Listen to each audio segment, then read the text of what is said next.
the sign of the Flying Red Horse.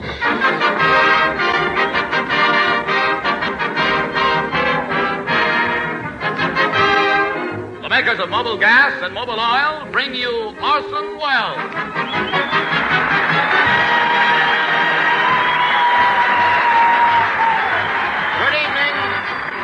Good evening, everybody. This is Orson Welles. Welcome to the Mercury Wonder Show. Tonight we've pitched our tent at the 6th Ferrying Group, Ferrying Division of the Air Transport Command at Long Beach, California. This is the home of the 6th Ferrying Group, and my observations lead me to believe that they've really got some devil-may-care pilots at this base. When they come in for a landing out here, the only way they can get them to pay any attention to the windsock is to put Betty Grable's leg in it. They took me for a ride in a bomber this afternoon. For an added thrill, I came down by parachute. It wasn't exactly a planned jump. Some mad wag had painted gentlemen on the bomb bay doors. And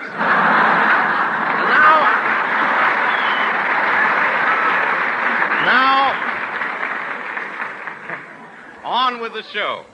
Presenting at this time, tonight's special attraction, a glamorous star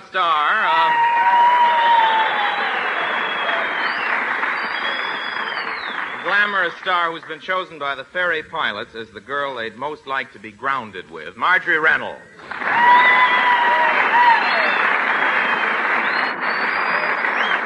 fellas. Thank you. Hello, Orson. Hello, Marjorie.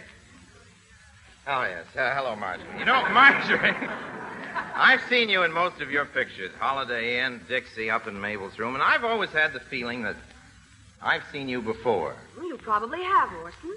Before I went into pictures, I used to be a model. My face was on streetcar ads and magazines and billboards everywhere. Oh, now I remember. Yes.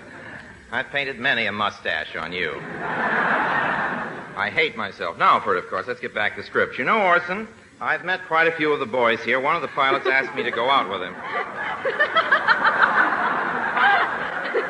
Oh, that's your line. At least I hope it is.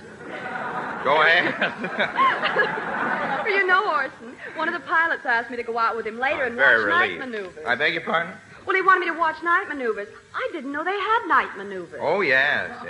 Some of their best training comes after dark. But these ferry pilots really do a wonderful job, Marjorie. I know they've flown our Wonder Show to quite a few out-of-the-way camps to entertain. One flight, I'll never forget that flight. We had W.C. Fields with us. What a trip that was. We flew blind all the way. The first time I've ever seen a pilot make a 3.2 landing.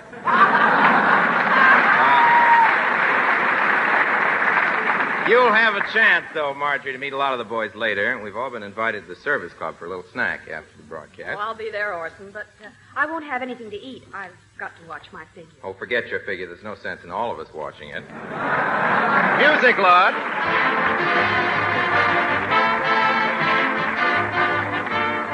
You know, a lot of mothers have been writing in asking what their boys in the camps are doing when their leaves are too short to come home. After making a survey, we're happy to turn in the following report. Its title, What a Typical GI Soldier Does on Leave, or It Shouldn't Happen to an MP. The scene, a luxurious one-room suite in a Hollywood hotel. As we look in on our soldier, he is pressing his fatigues. I like New York in June. How about you? Come in. Just a minute. I'm coming. I'll open the door. Oh, hello. I live down the hall, and I was wondering Oh, I'm afraid you've got the wrong room.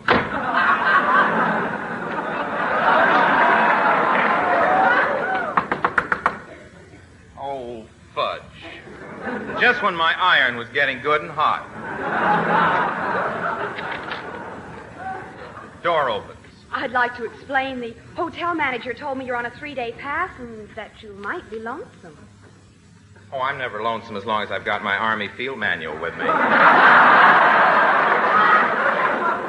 I'm up to the chapter on military courtesy, all about who to salute and who to... It's very fascinating reading. Awfully interesting chapter. I thought maybe you'd like a date tonight. I've got tickets to a show, and then maybe we could go for a moonlight drive in my car. Gee, no, I'm afraid not. You see, I had plans for tonight. Another day? No, I got some new stamps today. I just can't wait to put them in my album. Oh, Well, maybe you'd like me to come in and chat with you for a while. Well, I guess that'd be all right. Have to keep that door open. It's a rule of the hotel. Very good rule, too. What do you mean? Well, you see, when a soldier comes in for a furlough, he wants rest and quiet. And if you close the door, there's a fellow employed by the hotel who knocks on the door and says, "Are there any girls in there?" It's very disturbing. I don't get it. Well, I don't fully understand it myself. I think he's recruiting for the wax.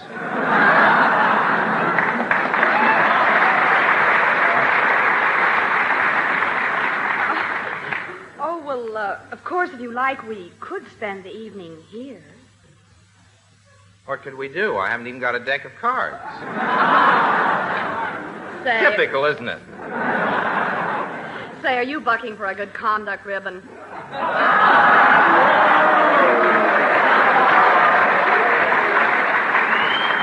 What? Are there any girls in here? I beg your pardon? Are there any girls in here?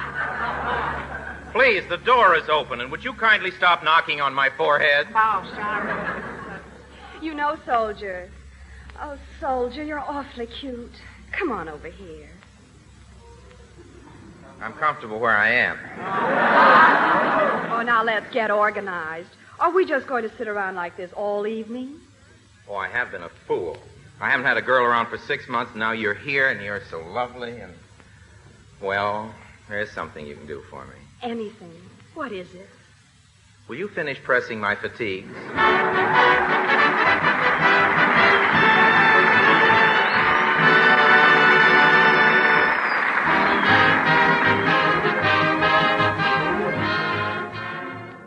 Now, on with the Mercury Wonder Show. Yes, sir, the Mercury Wonder Show for servicemen. Hurry, hurry, hurry. On the next platform, see Orson the Magnificent. He performs the most baffling illusions of the century. The show's going on, soldier. Don't miss it. Come on in. Oh, I don't want to. Why not, soldier? Don't you want to see Orson saw a woman in half? Mister, I ain't been out with a girl in 6 months. Why should I go in there and watch him waste one?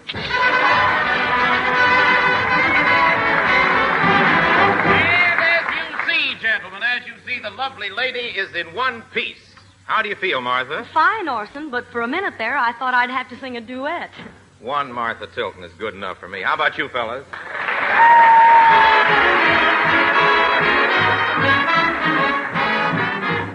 Hear the music whisper, echoes of romance, cuddle on my shoulder, hold me while we dance. It's the moment tender, now the spell is cast. Maybe you'd surrender, but you move too fast.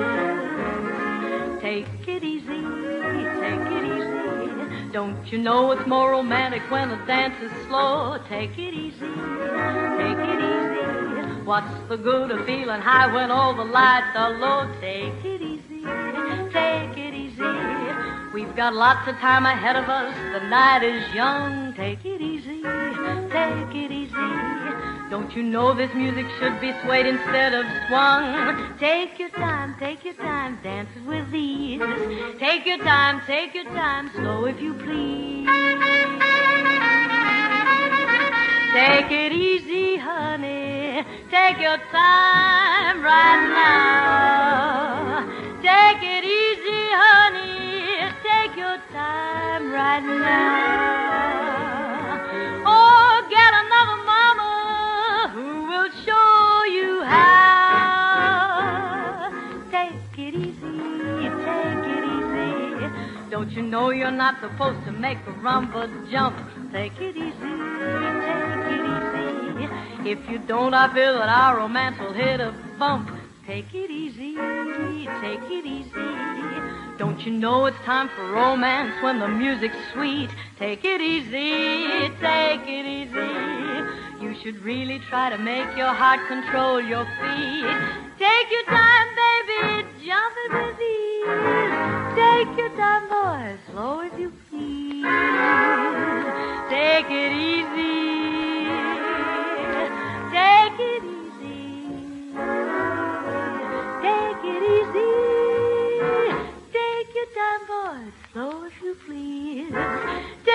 time, babe, so if you please.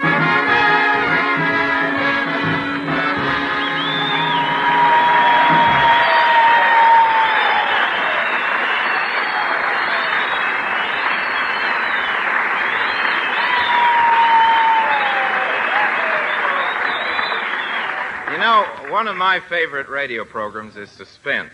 And the story they've been doing for the last couple of weeks is really a killer. It seems one Dr. Corey, a famous brain surgeon, has discovered a method of keeping the human brain alive after death. In the course of his fiendish experiments, Corey acquires the brain of William H. Donovan, a Wall Street tycoon.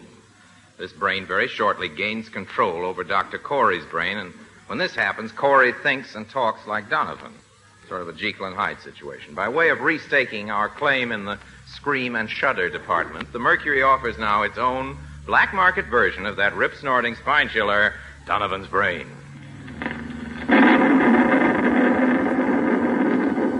This is the Man in Black, with the performance of Marjorie Reynolds as Janice and Orson Welles as Dr. Ronald Corey. We again hope to keep you in suspense.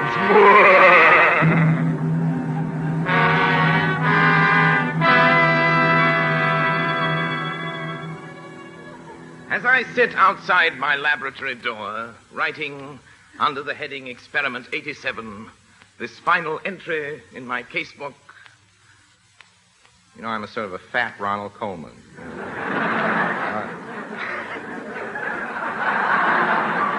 I realize now that these are the last words I shall ever write upon this earth.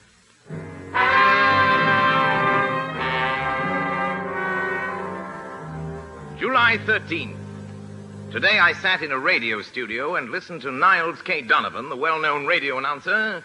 Tantalizing, tasty, toasted, and guaranteed rust-proof. And now, friends, for the details of our no $8 million prize contest. Sure.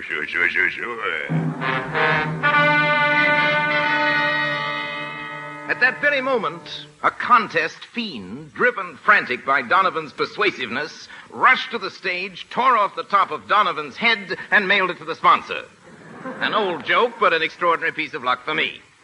By sending in 7 soap labels, together with 35 cents to cover the cost of wrapping and mailing, I gained possession of Donovan's Brain, the living, pulsing brain of the greatest radio announcer ever to read a commercial. That night in my laboratory, I was joined by my associate and colleague, another mad scientist, old Dr. Frugelheiser. I say, Frugelheiser, what have we got here? You know what we got here, Gory. It's the brain. The brain of Donovan, the radio announcer? Just as we planned, Doctor. The brain is alive here in this jar. We are keeping it alive. Tell me more. I don't know what you're saying, but it sounds good. But it's so simple. You see, the brain, when functioning, gives off infinitesimal electrical impulses. Oh, yes. I've hooked the encephalo groove up to a small amplifying system. The brain impulses can actually be heard. Here, I turn it on.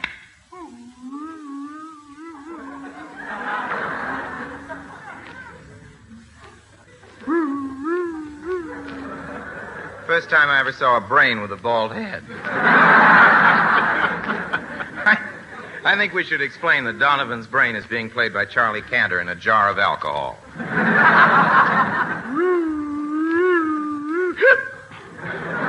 Too much alcohol. The brain, ladies and gentlemen, is boiled.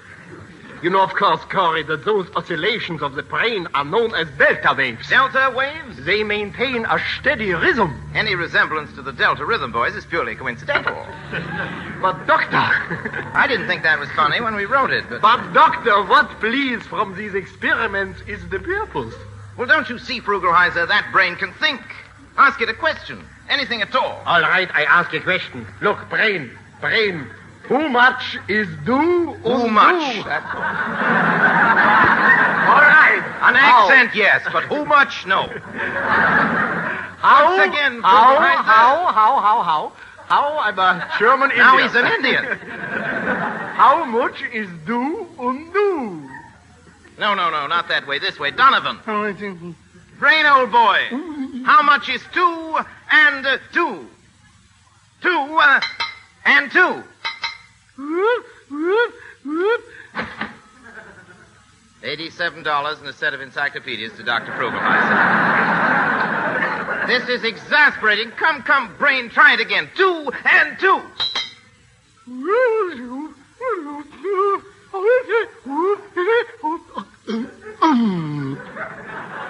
Oh, shucks, tilt. Ronald! Oh, there you are, Janice, my darling wife, Janice, my lovely, my gorgeous, my beautiful.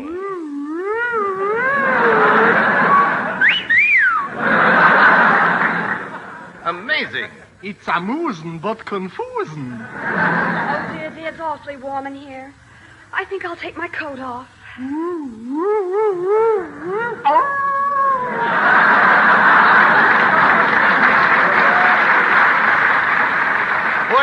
Put your coat back on, dear. The brain is blowing its top. And now I've got work to do. Out, everyone out. Please leave me. Wait, Ronald, darling. Don't you see what this is doing to you? What do you mean? Well, talking to that radio announcer's brain all the time. His brain talking to you. It's changed you somehow. Nonsense, I haven't changed. Oh, you have, Ronald. Why, you used to love to sit home with me and listen to the radio all evening. Yes, but I don't like it anymore. What good is radio? Sometimes you have to listen to 15 or 20 minutes of entertainment before you get even a teensy-weensy commercial. And that's the best part of radio. Commercial. Sure. That's what I like. Sure.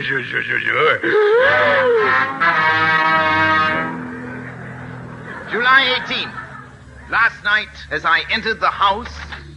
Darling, where have you been? Why, I just went down to the corner to get some razor blades. Oh, well, dinner will be ready in a few minutes, dear. Fine. Meanwhile, I'll just run upstairs and shave with those hollow ground, genuine green blades which glide over your whiskers and make you face happy. And if I don't get 100% shaving satisfaction, I get double my money back and a floor lamp. Sure. Sure. Stop it, please. Sure. What's the trouble, dear? Oh, I can't stand it any longer. The same thing day after day. Monday, Tuesday, Wednesday, Thursday. Thursday? Whenever you're thirsty, try a bottle of delicious Pepsi-Cola. Sure. Oh, Ronald, the brain is growing stronger than you. Darling, how can you talk like that? Oh, Ronald, if only we could be as we used to be. I love you, Ronald. You're more attractive than ever. Take me in your arms. My sweet. Now, this isn't supposed to be funny. This is a highly emotional scene. Say, take me in your arms again, please. We get back in the Oh, mood you're so somewhere. attractive. Take me in your arms. My sweet. You never should have said I was attractive. That's what tipped the whole thing. My sweet. Nothing will ever come between us. Kiss me. Donovan, get back in that jar.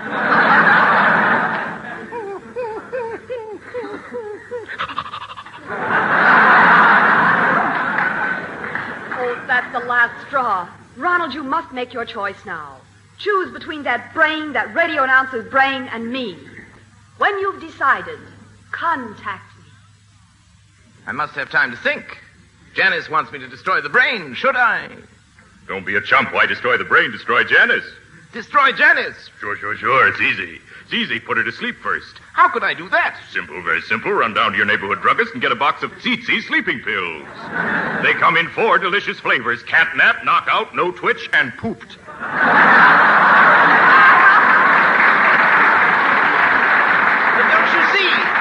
Don't you see there's no time? Well, there are other ways to put her to sleep. Send her to see Jane Eyre. No, that's too severe. Murder's bad enough, but torture, no.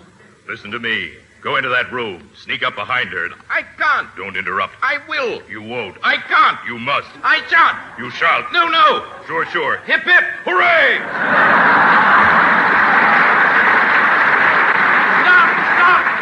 Stop that dancing up there! I won't hear anymore. Yes, I will too. Sorry, Brain, I take it back. Brain, please talk to me. Brain, I didn't mean it. Corey to Brain. Come in, Brain. Over. What's that, Brain? You have what? A plan?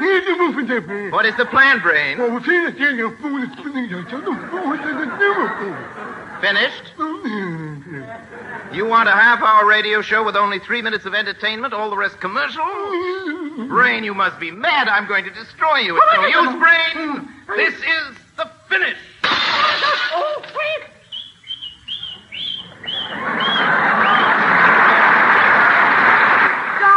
Darling, what happened? You've destroyed the brain. Yes, Janice, and now I'm free. Do you hear me? Free.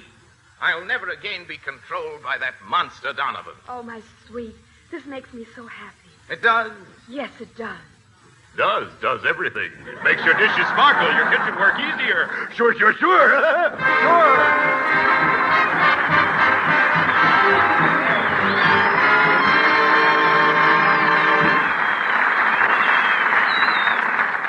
And now our Mercury All-Star Jazz Combination offers for your delectation and kicks a special reading of Tiger Rag.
John Gillespie McGee, Jr. was an RCAF flyer who was killed in action 3 years ago at the age of 19. He wrote this poem, which is now in the Library of Congress, which I'd like to read to you.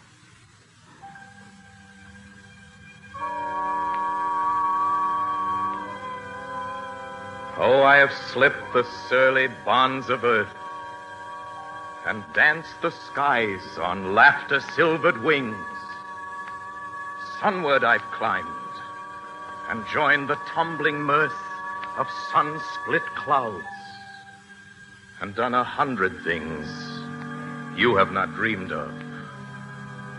Wheeled and soared and swung high in the sunlit silence.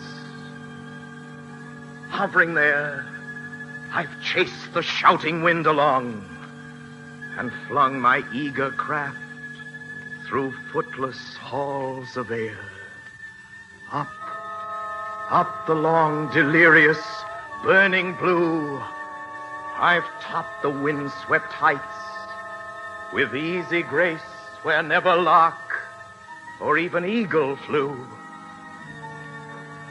And while with silent, lifting mind, I've trod the high, untrespassed sanctity of space,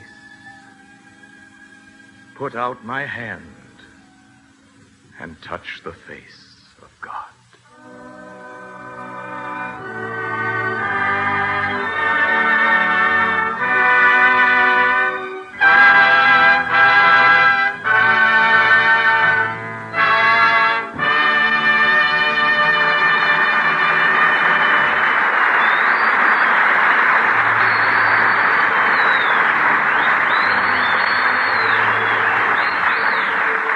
Time to say goodnight now. We want to thank the men and officers, and particularly Brigadier General William H. Tunner, Commanding General of the Fairing Division, Colonel Andrew Buchanan, Commanding Officer, 6th Fairing Group, Major Terry Hunt, and Captain William Novak, Special Service Officers of the 6th Fairing Group, Fairing Division, Air Transport Command at Long Beach, California.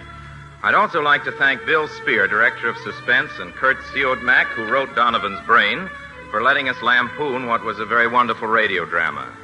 I'd also like to apologize to Orson Welles, who appeared in the original production of Donovan's Brain and gave a grand performance. Grand. I'd like to go on about that, but my time's up. So please join us again next week. Till then, my sponsors, the makers of Mobile Gas and Mobile Oil, all of us in the Mercury Theater remain, as always, obediently yours. Makers of Mobile Gas and Mobile Oil invite you to listen in next week. Same time, same station, to Orson Welles. Mr. Welles' guest is Lynn Barry. Marjorie Reynolds appears with the courtesy of Paramount Pictures, producers of The Story of Dr. Wassel. John McIntyre speaking. This is CBS, the Columbia Broadcasting System.